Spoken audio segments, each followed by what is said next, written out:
fotoana ifanomezantsika manaraka indray dia cabaret no everina fa miavaka sy ingeza dia amin'ny faraiky amby roapolo ny volana septembre zao zoma 21 septembre ao amin'ny cercle messe Sonerana iavaka io fiarana io satria indrindra fa ho anareo izay mitady an'le hoe njakatiana mandeha irery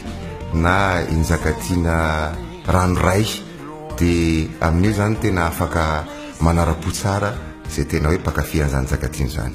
efa mivoaka ao amin'ny super musique Analakely sy eo amin'ny bodo aptitude izay mpikarakara ny fampisehoana rahateo ao atsara lalàna no ahitana ny karatra zao antsika amin'ny teny zao zany dia efa misy izany famandre-toerana sy fandraisana ny karatra tsotra izay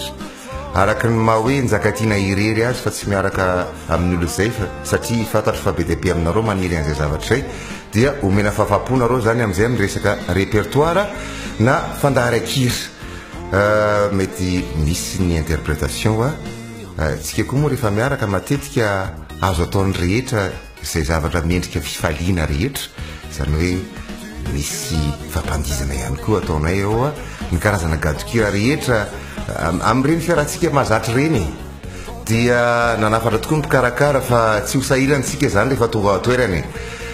efa tonga amin'le efitrano satria misy ny tsakitsaky isan-karazany ranona moa zany ianao ka